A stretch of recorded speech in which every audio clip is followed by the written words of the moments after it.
Hello, if you're joining us today, we're going to learn about program maps and why they are important.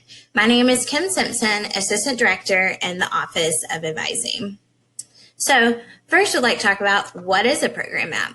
A program map is simply a tool to use to keep you on track from when you start at Georgia Southern to graduation. So it lists out every class that you'll need to complete your program of choice. And all of these, it's going to vary how they look by what your major is. What's important to note is that not all classes on the program map have to be followed exactly. They should be notated on there, the ones that you have to complete in order, but there are certain classes that can be changed around. So it's important to know that your program map may not look exactly like this program map or even your peer in the same program.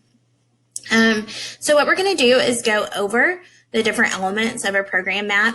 You'll see there's the list of classes here. We don't zoom in on that, but we're going to zoom in on everything else. Okay, so the first thing we're going to talk about are target hours. So you'll see here that you have target credit hours. This is where we try to get you to be at the end of your first year, and then there are target hours for your second, third, and fourth year as well. Then you have your total hours, so that's how many hours you earned in a given semester, or how many we recommend in a given semester, and then your total credit hours earned. So what did you earn a grade in that's going to help you progress in your major?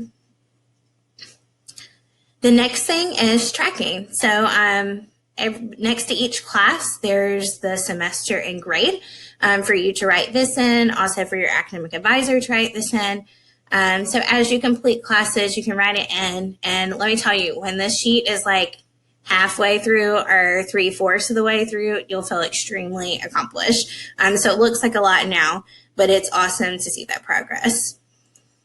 Next, you have the milestones, which is my favorite part of the program map. It really has individualized for each major on things you need to accomplish. So while we know classes are important, it's important to make good grades in classes. It's also important to do things outside of the classroom.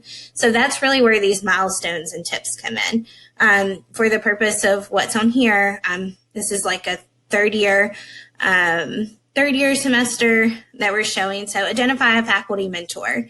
If you plan to go to grad school, it's going to be super important to have faculty mentors. Maybe attend a career fair so you know what to expect when you go to a career fair seeking a job. There's also things on here to consider a leadership role in campus organizations. If there's anything, maybe like an application to get into a program, that would be a milestone on a program map. So it's just really important to look at those details. So with the program maps, they are really encouraging students to finish their program in 4 years. So with that, students are required to take 15 to 17 hours for most programs to finish in those 4 years. Now, if you're coming in with a lot of AP credit, dual enrollment credit, those hours can vary. If you plan to take summer classes every single summer, the hours can vary. But just know that we encourage you to take 15 to 17 hours to complete in 4 years. And also students who take 15 or more hours are more successfully academically with their GPA and whatnot, taking that 15 or more credit hours. Another important thing to finish in 4 years is financially.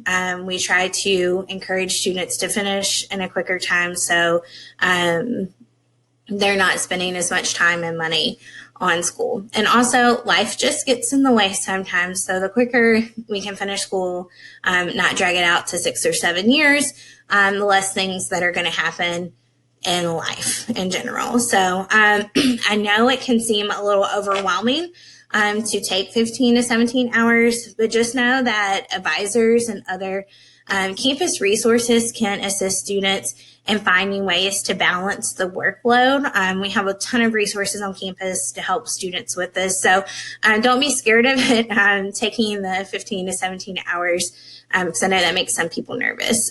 We also like to tell students that if they attend the first 2 or 3 days and they think, oh my goodness, this is just way too much for me, I can't handle this, it's okay to go to their academic advisor and talk with them about adjusting their schedule. Essentially, we just want you to try first at this number, and if it just seems overwhelming and too much, then we can always take a class off, or even maybe substitute a 1 hour class for a 3 hour class. So the advisors know the options and what students are needing to progress, so it's good to check in with them.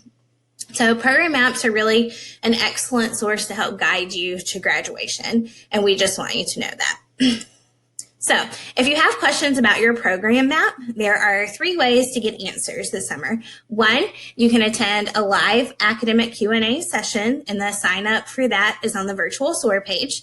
2, you can email your advisor once you get your schedule and your program map with any questions that you have. And 3, you can set up a virtual appointment with your advisor over the summer. And this is if you have more like really specific questions about your major's program map, maybe some credits that you brought in and where things are placing. But in all of these ways, we can answer your questions. Thanks for joining.